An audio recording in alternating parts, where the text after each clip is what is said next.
Okay. On then, that's about right. So that's an hour. Just that was like the basic review of the structure. I apologize. That was very me talking centered, but we're about to move on from that. So they actually went and talked to a bunch of professors from Napier and from other places, and they said, where do students let themselves down? What are the real problem areas in it wasn't just dissertations, it was like essays, reports, and dissertations, and they came back with this. They said the 4 places where we're just like, oh, I wish people would do it a little better, is introduction and conclusion, making that really effective, really strong and focused. Using and displaying evidence effectively. So actually not just having the right sources, but then using them properly. Academic style and correct grammar. So having a really formal voice that seems like it belongs in a dissertation. And referencing, and specifically with the referencing, it was referencing in text. So not reference lists being wrong, but people referencing ambiguously or not choosing the best ways to reference in texts. So when you're going through and editing, these are the things that I think it would be best to focus on. What do we think, or who has problems with introductions and conclusions? A big one. Yeah, that's an everyone. Does everyone have issues with all of these, or does anyone feel comfortable with some of these? These are the areas, right? Okay. Can I Yeah, of course. Can I use pictures or figures in the introduction section? It depends on how long your introduction is, like what style of introduction. I would say you normally wouldn't, but it's not unheard of. So it depends on, like, I also... There is a lot of cyclones. Can I put some cyclones figures or something like that? Just for interest? I would suggest that you wait and put those where you actually discuss them. So is the introduction where you discuss them, or are you just kind of mentioning them? Just mention, not figures. I would not put the pictures in yet, because that's the difference between when you're doing your presentation, like when you're defending your masters, put in the most awesome cyclone pictures ever. But for the dissertation, that would be like edging onto informal for me. Just being like, oh, look at these great pictures. Like, I think that's a little bit more like something you would do in education or in a presentation, and less that you would do in an academic situation. If you're discussing something about the cyclone, like this cyclone has atypical, tunnel width. There is some data part that this cyclone's path. There is paths. Yeah, paths. and then you should absolutely put the figures. Yeah. In that part.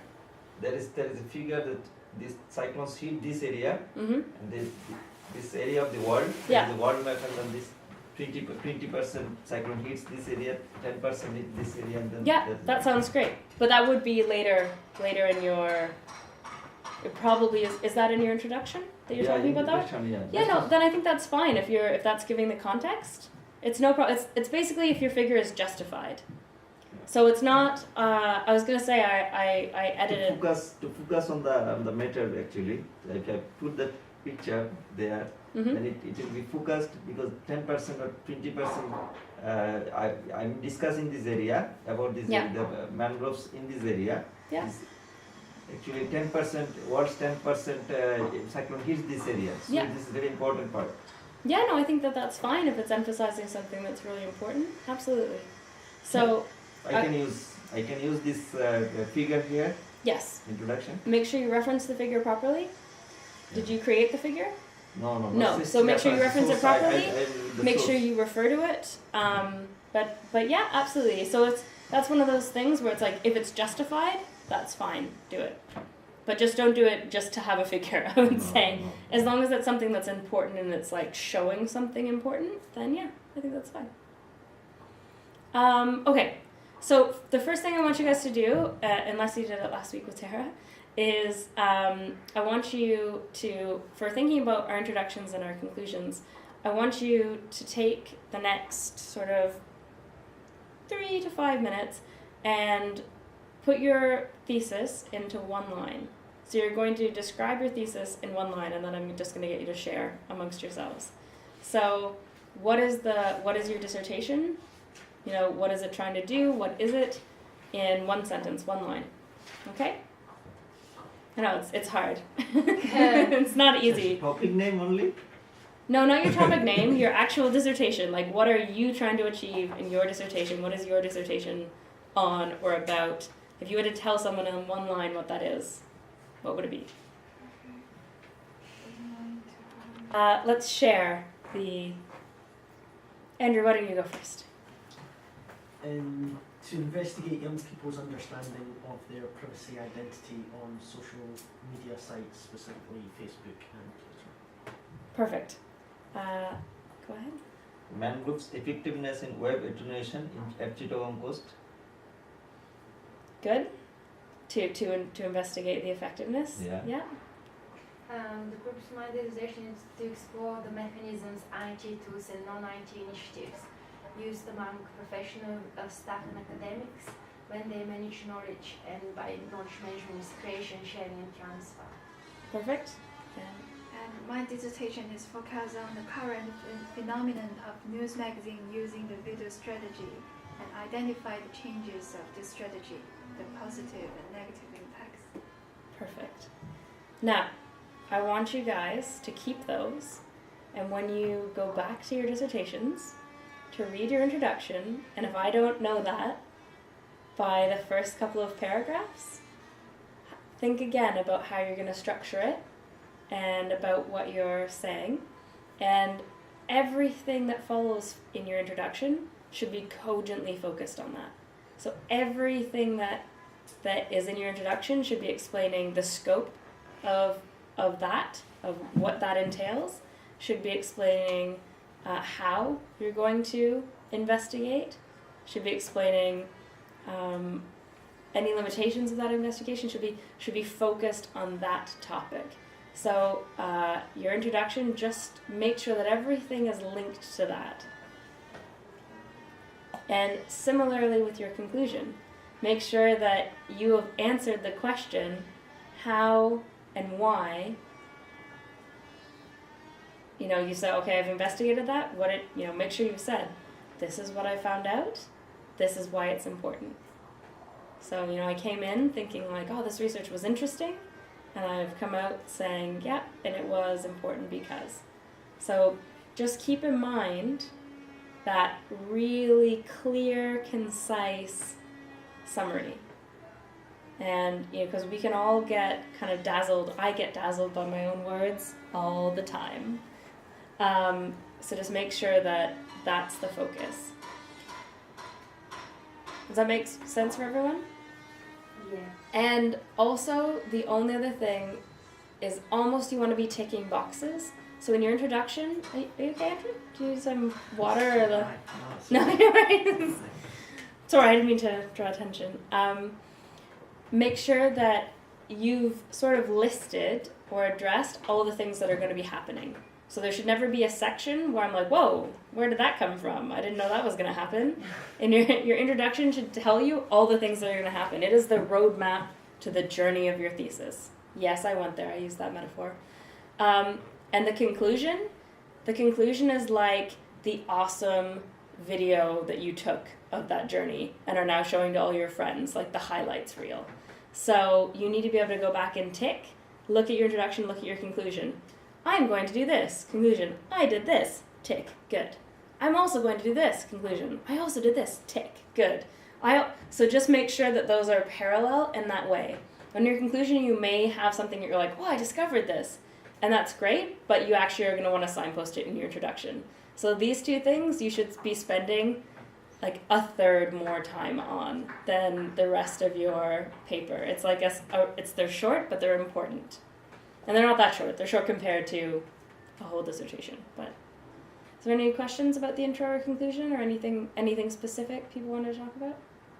Is there the word limitation for introduction, conclusion? There's not a word limitation.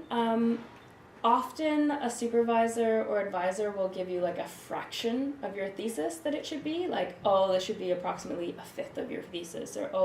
So in terms of that, sometimes it's like a percentage of the whole. And you're going to want to think about that. Obviously, it's just If it's getting quite long, you think like, oh, some of this stuff needs to go in different places. And that's something too that when introductions aren't really cogent or clear, like they often can wander and there's tangents, and then you're like, well, I don't understand where I'm going anymore. So they stop being really good maps and signposts. So it can be about being a little bit shorter and a little bit more concise, just for the sake of clarity and really understanding what's going to happen in the rest of the thesis. But no, there's not a specific word limit. to make a really long answer short or a short answer long, no. Also, how long do you guys have you set aside for editing for your thesis and dissertation? I know no one's really finished writing yet, but 1 week. yeah, that's would be a minimum. That's a good minimum. It's like whatever your number is in your head, you probably want to triple it, because you need, I don't mean to scare you, but you need time. You need to be able to take time away from it. You need to be able to take time to badger your friends into reading it. You need to be able to look at it at a lot of different levels. So that's just something that, just remember that time is your friend and rushing it is the enemy. So time, for sure. And Andrew, don't sigh. When is your thesis due? Next July? Something like that? Yeah, so none of this nonsense. You're like the last person in this room that should be sighing. You're like, now I know this now. You can schedule 2 months to edit it. That's no big deal. Okay. All right, so in front of you, what I sneakily handed out, we're going to start doing some activities, basically an activity per box. And this is, you might find it easy, you might find it challenging. I want you to notice whether you find it easy or challenging, so you know maybe if this is a thing you really need to work on or just something you should be aware of. And basically the point of these is just to flag up being aware of these things and what I'm talking about. So going through these exercises is a way of recognizing what you need to do when you're actually going through your own work. And what's really important is looking at your work objectively. Like just pretend someone else wrote it. Pretend it's one of those articles or it's something your friend wrote. And it's like a friend, you're kind of frenemies. Like you're not necessarily worried about hurting their feelings. Criticism obviously is not about, disrespecting something or tearing it down or saying it's awful. It's just about looking at it with an analytical eye. But do try to be objective with your own work. Like, okay, cut this out, change this, reorganize that. So the first thing we're going to do is, if you turn it over to the page that starts with question 1, looking at effective evidence. So if you want to go ahead and work together, that would be fine. You don't have to, certainly, but you're more than welcome to move to working either in pairs or in a 4.